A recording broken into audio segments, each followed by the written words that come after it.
யாரோ ஒருத்தர் சிஎம் அவருக்கு விஜய் வந்தால் எனக்கு நல்லது தானே.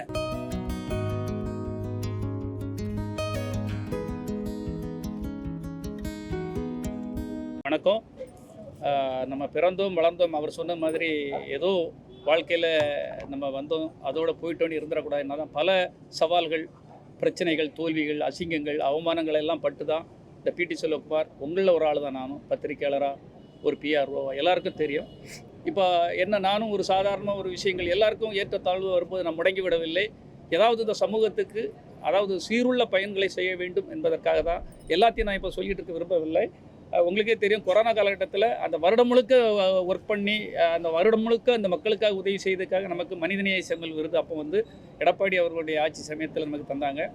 இப்போ கிட்டத்தட்ட 30 பள்ளிக்கூடங்கள், வகுப்பறைகள் மற்றும் கலையரங்கங்கள் அரசு பள்ளிகளுக்கு, மலை கிராமங்களுக்கெல்லாம் நம்ம கட்டி கொடுத்துருக்கோம். இதெல்லாம் அந்தந்த ஊரில் கட்டி கொடுத்த ஊருக்கெல்லாம் தெரியும். அதை திறப்பு விழா பண்ணி சிறப்பாக பண்ணக்காக சிறந்த கல்வி சேவையாளர் விருது நமது அன்பில் பொய்யாமொழி அவர்களும் சபாநாயகர் அப்பா அவர்களும் எனக்கு கொடுத்துருக்காங்க. இப்படி அந்த செயல்பாடுகள் இந்த மக்களுக்காக, ஏழை எளிய மக்கள், சாமானியர்களுக்காக நம்ம உழைக்க வேண்டும், செய்ய வேண்டும் என்பதற்காக நம்ம படிப்படியாக பண்ணிக்கிட்டு இருக்கோம். அதனுடைய 10ஆம் ஆண்டு விழாவை ஒரு சாதாரணமாக பண்ணிக்கூடாது. ஏழை எளிய ஒரு பெண்கள் இந்த சமூகத்தில் வளரணும். அவங்களுக்காக நிறைய பயிற்சி முகாம்கள் நான் பண்ணிகிட்டு இருக்கேன். திருநெல்வேலி மாவட்டம், கன்னியாகுமரி மாவட்டத்தில் அவங்களுக்கு இந்த ஆட்டோ ஓட்டுற பெண்களுக்கு ஏதாவது ஒரு ஆட்டோக்கள் கொடுத்தோம்னா அவங்க வாழ்வியல் அவங்களுக்கு நல்லா இருக்கும், அவங்க வாழ்க்கையை பார்த்துக்கிடுவாங்கிறக்காக இன்றைக்கி 10 பெண்களுக்கு ஆட்டோ கொடுத்துருக்கோம். இன்றைக்கி இந்த 10வது ஆண்டுகளை இது பண்ணி வெறுமனே ஒரு மிட்டாயை கொடுத்தோம், ஸ்வீட் பாக்ஸை கொடுத்தோம், அதை கொடுத்தோம், ஒரு ட்ரெஸ்ஸை கொடுத்தோங்க இல்லாமல் அவங்க வாழ்க்கைக்கு ஒரு வழி பண்ணணுங்கிற ஒரு நல்ல எண்ணத்தில் பண்ணியிருக்கோம். இந்த நல்ல செயல்களை நீங்களும் இந்த மக்களுக்கு நம்ம என்ன கண்ணோட்டத்தோடு செய்கிறோம். ஏதோ வந்தார் ஃப்ளூக்கில் செய்தார், அப்படி வந்துட்டார், இப்படி வந்துட்டாருங்கிறதெல்லாம் இல்லை. இதுக்காக கடின உழைப்பையும் ரத்தம் சிந்தி வேர்வை சிந்தி நம்ம அவ்வளவு உழைப்புகளை, கடின தியாகங்கள் பண்ணிக்கிட்டு இருக்கிறோம். அதை உங்களை மாதிரி உள்ள பத்திரிகையாளர்கள் தான் இதை நீங்கள் கொண்டு எங்களை மாதிரி உள்ளவங்களை செய்கிறதையும், இப்போ ஒரு பெரிய நடிகர் செய்கிறது வேறு, ஒரு பெரிய அரசியல் பின்புலங்கள் உள்ளவங்க செய்கிறது வேறு. உங்களில் ஒருத்தராக இருக்கிற ஒரு பிஆர்ஓ, ஒரு பத்திரிகையாளர், நான் இவ்வளோ ஸ்டெப் எடுக்கிறது, இவ்வளோ ஒர்க் பண்ணுறதை நீங்கள் தான் இதை பப்ளிக் கொண்டு போய் சேர்க்கணும். எனக்கு நேற்று சிஎம் கூப்பிட்டுருக்காங்க. அதுக்கு முன்னாலே என் தமிழக அரசு சார்பாகவும் கூப்பிட்டு எங்களுக்கும் ஒரு அடையாளம் கொடுத்து, ஒரு கலப்பை தானே உழுவாங்களா செய்வாங்களான்லாம் இருந்து கிண்டல் பண்ணிட்டு இருந்தாங்க. இன்றைக்கி அப்படி இல்லை. ஒரு சிஎம் கூடவே உட்காந்து நம்மகிட்ட கேட்குற அளவுக்கு அதை நம்ம படிப்படியாக வளர்த்துட்டு வரோம். அதுக்கு நிறைய கடின உழைப்பு உழைச்சிட்டு இருக்கோம். அதுக்கு நீங்களும் எனக்கு சப்போர்ட் பண்ணிகிட்ருக்கீங்கிறது தெரியும். ஆனால் இந்த சப்போர்ட் போதாது. பெரிய ஆற்றல் உள்ளவங்களுக்கு கொடுக்கறது வேறு, பெரிய நடிகர்களுக்கு கொடுக்கறது வேறு, பெரிய நடிகைகளுக்கு கொடுக்கறது வேறு. ஆனால் எங்களை மாதிரி ஒரு சாமானியர்களுக்கு நீங்கள் அதிகபட்சமாக நீங்கள் எங்களுக்கு ஆதரவு தர வேண்டும் என்பதை இந்த நேரத்தில் நான் தெரிவித்துக் கொள்கிறேன். உங்களோட இருந்தவங்களுக்கு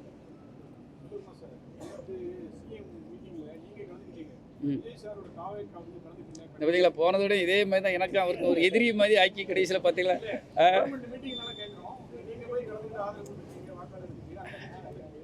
ஆமாம், அது நீங்கள் விஜய்கிட்ட போய் கேட்குறத ஏன்ட்ட வந்து கேட்குறீங்க. ஆமாம், இந்த பாருங்க, இது அதான் போனதோட ப்ரெஸ் மீட்டே மாற்றி விட்டுட்டீங்க. இப்போ எனக்கு அவருக்கு எந்த பிரச்சனையும் கிடையாது. நான் விஜய் வளர்ச்சிக்காக உழைத்தவர். பாருங்க, ஒருத்தன் சம்மந்தம் இல்லாமல் பேசுவான் விஜய்க்கு எதிராக. இன்றைக்கி எவனா ஒருத்தன் ஒட்டுண்ணிகள் மாதிரி திடீர்னு சேர்ந்துட்டு அவருக்கு ஏதோ பெரிய தியாகத்தை செய்கிற மாதிரி செய்வான். இன்றைக்கி எப்படி ஒரு விஜய்ங்கிற ஆளுமே எப்படி கொண்டு போகணுங்கிறத நாங்கள் ஃபவுண்டேஷன் பண்ணது நாங்கள். ஆனால் கடைசியில் எங்களை எதிரி மாதிரி ஆக்கி விட்ருவானுவேன். நீங்கள் ஏதோ ஒரு கேள்வி கேட்டுட்டு விஜய்க்கு எதிர்ப்பா, விஜய்க்கு எதிராக ஆவேசம், பிடிஎஸ், இப்படியெல்லாம் தலைப்பை போட்டு நான் என்ன சொல்கிறேன், அவர் கூட உழைச்சா அவர் நல்லா இருக்கட்டும். ஒருத்தர் பெரிய அவருக்கு உத்தம புத்திரம் மாதிரி ஒருத்தன் பேசுகிறான், விஜய் அவர் இதாக பண்ணிவிட்டார், அவதூறு செய்து விட்டார். என்ன சொல்லியிருக்கோம்? நல்ல பண்பாளர்களை கூடல வைங்க, பக்குவம் உள்ளவர்களை வைங்க, நல்ல திறமசாலிகளை கூடல வைங்க, உண்மையானவங்களை கூடல வைங்க. நீங்கள் வளர எங்களுக்கு சந்தோஷம் தானே. 27 வருடம் அவர் கூட உழைச்சிருக்கேன். அவர் நல்லா இருந்தால் எனக்கு சந்தோஷம் தானே மீனாட்சி. எனக்கு என்ன பொறாமையா? யாரோ ஒருத்தர் சிஎம் அவருக்கு விஜய் வந்தால் எனக்கு நல்லது தானே. அதில் எனக்கு என்ன பிரச்சனை? அதை பாருங்கள், அதை திருச்சி எழுதாமல். ஏன்னா நம்ம ஒரு பக்குவப்பட்டவன் நாமெல்லாம். நான் உங்களை மாதிரி தானே எழுதிட்டு 27-30 வருஷமாக பத்திரிகையாளராக எழுதி, அதுக்கப்புறம் பிஆர் ஆகி, அப்புறம் ப்ரொடியூசர் ஆகி, டைரக்டர், எல்லாம் அதுக்கப்புறம் தானே பரிணாம வளர்ச்சி தானே. கலப்பைன்னு ஒரு மக்கள் அவங்கள கிண்டல் பண்ணாங்க. கலப்பை முழுவதுக்கு கொண்டு போகிறாரு, அவருக்கு வேலை இல்லைன்னாங்க. இன்றைக்கி பாருங்கள், ஒரு அரசு கூப்பிட்ற அளவுக்கு படிப்படியாக ஒரே நாளில் ஃப்ளூக்கில் வர முடியாது. அண்ணாமலையில் வர ரஜினி வேறு, வெற்றி நிச்சயம்னு உடனே அப்படி பெரிய உலக கோடீஸ்வரன் ஆகிடுவார். சூரிய வம்சத்தில் ஒரே பாட்டில் பெரிய ஆளாகிடுவார் யார், சரத்து. அது மாதிரி நம்ம ஆக முடியுமா? இந்த உலக மக்களுக்கு இந்த சினிமா வேற, நிஜம் வேறங்கிறத தான் நான் சொல்லி கொடுத்துட்டு இருக்கேன். ஆமாம். ம். பாருங்க, அதை திரும்ப திரும்ப யார்கிட்டே கொண்டு கேட்குறேன். விஜய் கிட்ட கேட்கக்கூடிய கேள்வியே இல்லை. விஜய் வந்து ஒரு கருத்து சொல்லியிருக்காரு, நல்ல கருத்து தான். அதாவது அவர் என்ன சொல்லியிருக்காருன்னா, இந்த அவசர கோலத்தில் எதுக்கு இது எஸ்ஐஆர் எதுக்குன்னு தான் கேட்டிருக்காரு. அவரை பாயிண்ட்டை கேட்டிங்களா உங்களுக்கு புரியும். எஸ்ஐஆர் அவசியம் இல்லை. இன்னைக்கு என்னென்னா சார், நல்ல பாயிண்ட்டை புரிஞ்சுக்கிடணும். இந்த 3 மாதம் 4 மாதம் இருக்குது தேர்தலுக்கு. இன்றைக்கி வந்து சாதாரண சாமானியர்கள், மலைவாழ் மக்கள், தினக்கூலிகள், கஷ்டப்படுறவங்க, வேலை பார்க்குறவங்க, அவங்கக்கிட்ட வந்து நீ பல புள்ளி உரங்களை கேட்குறீங்க. நீங்கள் ஆதார் கார்டை ஏற்றுக்க மாட்டேங்கிறீங்க, ரேஷன் கார்டை ஏற்றுக்கிட மாட்டேங்கிறீங்க, 80க்கு முன்னால் உள்ள பர்த்டே கேட்குறீங்க, பர்த் சர்டிஃபிகேட் கேட்க. அப்போலாம் எனக்கே பர்த் சர்டிஃபிகேட் கிடையாது. யாருக்கா இருக்கோ, 50-60 வருஷத்துக்கு முன்னாடி யாருக்கா இருக்கோன்னு கேளுங்க. யாருக்கும் கிடையாது. ஜாதகத்தை வச்சு அன்னைக்கு இருந்தது ஓட்டு உரிமை இன்னைக்கு கொடுக்க தானே செய்யுங்க. அரசு கொடுத்துருக்காங்க ஓட்டு உரிமை. அதுக்கப்புறம் இன்னைக்கு நீங்கள் ஒவ்வொன்றும் புதுசு அப்போ பண்ணதெல்லாம் தப்பா? அப்போ இருந்த அதிகாரிகள் செய்தது தப்பா? அப்போ இந்த மக்கள் மேலே நீங்கள் சந்தேகப்படுறீங்களா? நீங்கள் யாரோ ஒருத்தர் தப்பு பண்ண அவங்கள போய் பண்ணுங்க. மொத்த மக்களுக்கும் தண்டனை தராதீங்க. ஆமாம், அவங்க வந்து நம்மளுடைய குடியுரிமை மேலே சந்தேகப்படுறாங்க. இப்போ நம்ம வாழ்ந்துட்டு இருக்க நம்ம ரேஷன் கார்டு மேலே, நம்ம ஆதார் கார்டு மேலே சந்தேகப்படுற மாதிரி தானே. ஆதார் கார்டு போதும், நீங்கள் இந்தியா உலகத்துக்கே இந்தியாங்கிற அடையாளம் அதுதான் அப்படின்னு சொல்கிறாங்க. நீங்கள் அதை மீறி திரும்ப திரும்ப திரும்ப திரும்ப நமக்கு தண்டனை தரக்கூடாது சார் அரசாங்கம். நமக்கு எதை எடுத்தாலும் சரி, சாமானிய மக்களுக்கு எளிமைப்படுத்த வேண்டும். திரும்ப திரும்ப கடினப்படுத்தாங்க. நீங்கள் இவ்வளோ அதிகாரிகள், இவ்வளோ ஒரு வேலை, இவ்வளோ வருமானத்தெல்லாம் வச்சுட்டு மக்களை கொடுமைப்படுத்தாதீங்க, கஷ்டப்படுத்தாதீங்க, எளிமைப்படுத்துங்க சார். எங்களுடைய பாயிண்ட்டை எளிமைப்படுத்துங்க. அதிகாரம் இருக்குன்னு நாங்கள் எல்லாத்தையும் அப்படி பண்ணிடுவோம், இப்படி பண்ணுவோம் மிரட்டுறதுக்கு. அது பிரிட்டிஷ்காரங்க காலத்துக்குள்ளே கூட இப்படி பண்ணலை. அதை நம்ம கண்டிப்பாக கலப்பை மக்களுக்கு அதனால தான் அதை எதிர்க்குது. வந்துட்டே சொல்லுங்க. வாங்க வாங்க. என்ன புரியல? டிவி கேட்கக்கூடல நானா? கூட்டணி கேட்க நம்மள எங்க ஒரு மனுஷனாக நினைக்கிற மாதிரி இருந்து நீங்க கூட்டணி கூட இல்லைட்டு. அதை இப்போ திரும்ப நீ கேள்வி கேட்டு கேட்டு என்ன கடைசியில் பார்த்தா அதுக்கு ஆப்போசிட் அவ்வளோ தலைப்பும் போனதோடய ஒன்னால தான் அவ்வளோ தலைப்பும் வந்தது. இல்லை, அதாவது சினிமாவில் வந்து நம்ம அவருக்காக உழைச்சாச்சு. அவர்கிட்ட வந்து நம்ம ஒரு பயணப்பட்டுட்டு இருக்கோம். நான் தான் சொல்லேன், கடின உழைப்புலையும் மிக மிக கஷ்டப்பட்டு போராடி தான் இதெல்லாம் பண்ணிக்கிட்டு இருக்கோம். சும்மா பண்ண முடியாது சார். அப்போ இந்த போராட்டத்துக்கு நீங்களாம் கொஞ்சம் என்ன விஜய்க்கு எனக்கு எப்போ பார்த்தாலும் எதிரி மாதிரி அந்த கேள்வி கேட்டீங்க. ஆமாம், கேள்வி கேட்குறீங்க. நான் என்ன சொல்கிறேன்னா, அந்த டாப்பிக்கே போன்றான்னு தானே சொல்கிறேன். இப்போ விஜய் சார்கிட்ட உள்ள கேள்வி நீங்கள் அவர்கிட்ட போய் கேளுங்க.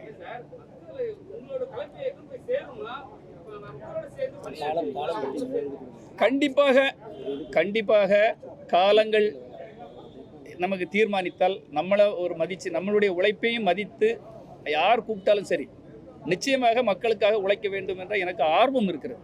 இந்த மக்களுக்கு ஏதாவது செய்துட்டு போயிட முடியுமா அந்த வாழ்க்கைக்குள்ளே? இன்னும் இருக்க காலத்தில் ஏதாவது ஒரு நல்லது செய்துட்டு இந்த ஒரு அடையாளத்தை விட்டுட்டு போனோன்னுங்கிற ஒரு வெறி இருக்குது. ஒரு ஆசைப்படக்கூடாதா?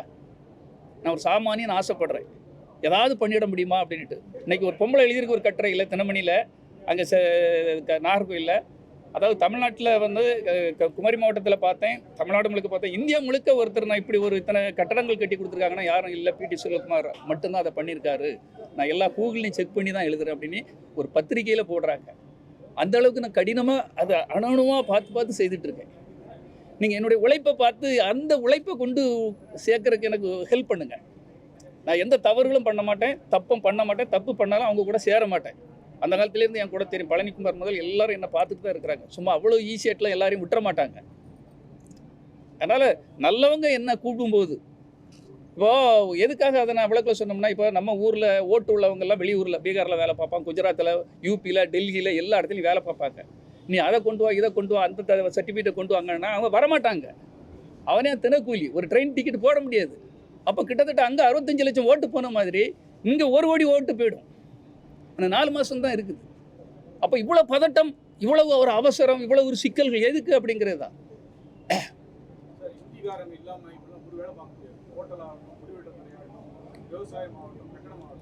அவங்களும் கிட்டத்தட்ட நம்மளோட ஒண்ணாயிட்டாங்க. அவங்க இல்லாம இல்லவே இல்லை. ஆமாம். அவங்களுக்கு ஏன் தமிழ்நாட்டுல ஓட்டு போடக்கூடாது? இல்லை, அது ஓட்டு கொடுக்கக்கூடாதுங்கிறது நம்ம சொல்லலை சார். அவங்கவுங்க நாட்டில் அவங்கவுங்க தலைவர்கள் அவங்க தேர்வு பண்ணட்டோன்னு தான் பொதுவாக எல்லாரும் சொல்கிறாங்க. அவங்க நாட்டில் அவங்க தலைவர்கள் அவங்க தேர்வு எடுக்கட்டும். இங்கே அவங்க வேலை பார்க்குறக்கோ இதுக்கோ யாரும் எந்த இடைஞ்சலும் பண்ண இந்தியர்கள் தான். மெஜாரிட்டி கட்சிகள் அதுக்கு ஓகேன்னா நமக்கு ஒன்றும் பிரச்சனை இல்லை. மெஜாரிட்டி கட்சிகள் அதுக்கு ஆதரவு. இது சார், அது எல்லா கட்சிகளும் என்ன கருத்து சொல்லணும்ல, எல்லா தலைவர்களும் அதுக்கு தான். என்னுடைய கருத்தா இல்லை, என்னுடைய கருத்து வந்து இதில் அவங்களுக்கு ஓட்டுரிமை கொடுக்குறது.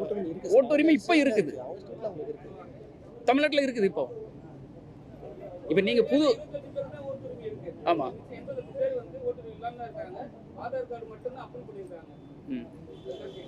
இது இன்னும் பெரிய கட்சிகள்லாம் இருக்காங்க சார். இது நான் மட்டும் கருத்து சொல்லக்கூடியது இல்லை. அவங்களே மதிக்கணும், போற்றப்படணும். ஏன்னா எல்லாமே இந்தியர்கள், நம்ம எல்லாரும் இந்தியர்கள். அவங்களுக்கு வேலை கொடுக்கணும், அவங்களுக்கு வேலை கொடுக்கக்கூடாதுன்னு சொல்ல முடியாது. இன்னைக்கு அவங்க இல்லைனாலும் எந்த வேலையும் நடக்காது. அவங்களுக்கு மரியாதை கொடுத்து வேலை கொடுக்கணும். அதுக்கு நம்ம எப்பவும் ஆதரவு. ம் ம் ம்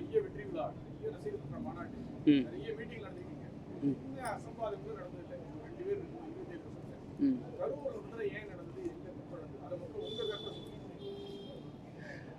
ஆமாம், நாங்கள் நடந்தது உங்கள் எல்லாத்துக்குமே தெரியும். ஒரு நண்பனாக இருக்கும்போது இது பொள்ளாச்சியில் வச்சு விழா நடத்தினேன். இப்போ வேலாயுதத்துக்கு மதுரையில் வச்சு நடத்தினோம். நம்ம அது முழுக்க அந்த அந்த மீட்டிங், அந்த மாநாடுகள், அந்த ஆடியோ வெளியீடு எல்லாமே நான் தான் நடத்துவேன். என் மூலமாக தான் நடத்துவாங்க. அது நான் கண்ணும் கருத்துமாக இருந்து பண்ணுவேன். போனால் அந்த இடத்த கரெக்டாக பண்ணுவேன், கரெக்டாக லெட்டர் டிராஃப்ட் பண்ணுவேன், உடனே பெர்மிஷனுக்கு போவேன், பெர்மிஷன் அது இது மிக தெளிவாக பண்ணுவோம், உங்களுக்கே தெரியும். ஆனால் இப்போ வந்து விஜய்க்கு ஒரு வளர்ச்சி அதிகமாகிடுச்சு. அந்த கட்டுக்கோப்பை அதை கொண்டு போகிறதுக்கு 2ஆம் கட்ட தலைவர்கள் நிறைய பிளான் பண்ணணும். நம்ம யாரோ தானோனி கொண்டு போய் அவன் பார்த்துக்கிடுவான், இவன் பார்த்துக்கிடுவான், இதை இவன் செய்துக்கிடுவான், அங்கே செய்துக்கிடுவான், யாரோ தானோனி பண்ணுனா விஜயை ஒரு பெரிய மாஸ் லீடராக கொண்டு வர முடியாது. ஒரு மாஸ் லீடராக வரணும் எல்லாருமே கண்ணு கருத்துமாக 2ஆம் கட்ட இதில் இருக்காங்க இல்லையா, அவங்கெல்லாம் உண்மையிலே நல்லா உழைக்கணும், நல்ல பிளான் பண்ணணும். அரசு கூடால் நல்ல அவங்க கூடால் மிங்கிளாகி போகணும். அனுமதி கேட்டால் அனுமதி பண்ண நேரத்துக்கு வரணும். அங்கே வந்திருக்கிற ஆடியன்ஸுக்கு மக்களுக்கு என்ன கொடுக்கணும், அவங்க தேவைகள் என்ன, அவங்களுக்கு மாற்று பாதைகள் இருக்கா, ஏதாவது சிக்கல் வந்தால் எப்படி தீர்க்கணும், அவங்களுக்கு என்னென்ன வழிகாட்டுதல் வழிமுறைகள் அதெல்லாம் செய்து கொடுக்கணும் சார். அதுதானே அரசியல். இல்லைன்னா நம்ம அரசியலுக்கு வரணும். அப்படி செய்தாங்க செய்யலைன்னு சொல்ல அந்த விபத்து நடக்கக்கூடாதுன்னு சொல்கிறேன் சார். இதெல்லாம்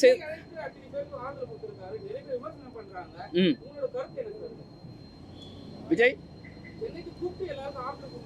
ஆமாம், கடைசியில் முழுக்க விஜய் பிரஸ் மீட்னே ஆயிடுச்சு.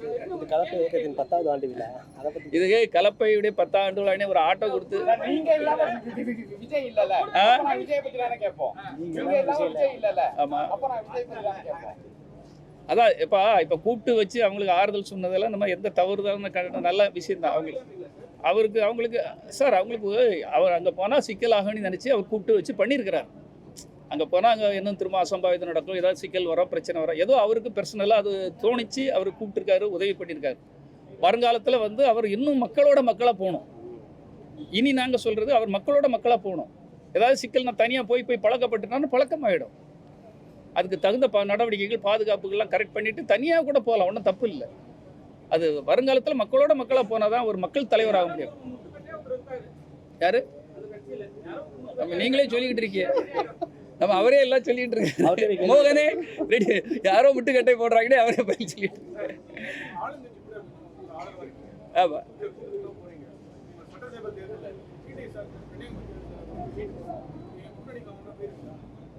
சார், ஒரு நம்மளுடைய தாட்டுக்கு மற்றவங்கள மாதிரி இப்போ வரமாட்டேன், போக மாட்டேன், எனக்கு அதில் உடன்பாடு இல்லை, அப்படியே இல்லை. ஏதாவது வாய்ப்புகள் யார் தந்தாலும் சரி, அது ஆளுங்கட்சி தந்தாலும் சரி, எதிர்கட்சி தந்தாலும் சரி, அது தமிழக வெற்றி கழகத்தின் மூலமாக விஜய் தந்தாலும் சரி, யாராவது ஒரு கட்சியில் இருந்து எனக்கு, ஏன்னா நான் தனியாக சிங்கிள் மேனாக இது இன்னைக்கு சுயேட்சை நின்று போராட முடியாது. இது மூலமாக நான் கண்டிப்பாக வந்தால் நின்று நான் மக்களுக்கு சர்வீஸ் பண்ணேன் சார். எனக்கு ஒரு வாய்ப்பை கொடுங்க.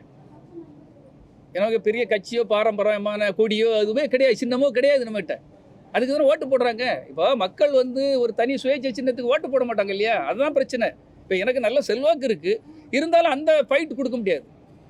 அவங்க ஒரு பிராண்டிங்கில் இருக்காங்களே. இப்போ உதயசூரியன் ஒரு பிராண்டிங், ரெட்டை இலை ஒரு பிராண்டிங், ஒரு கை சின்னம் ஒரு பிராண்டிங். இந்த பிராண்டிங் கூட எனக்கு கத்திரிக்கோல்னு ஒரு சின்னத்தை தருவான், கத்திரிக்கோலாம்பான், இல்லை ஏதாவது டிராக்டர்ன்ட்டு ஒரு சின்னத்தை தந்துடுவான்.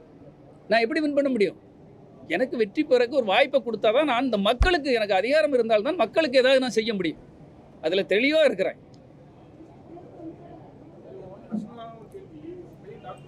ஆமாம்.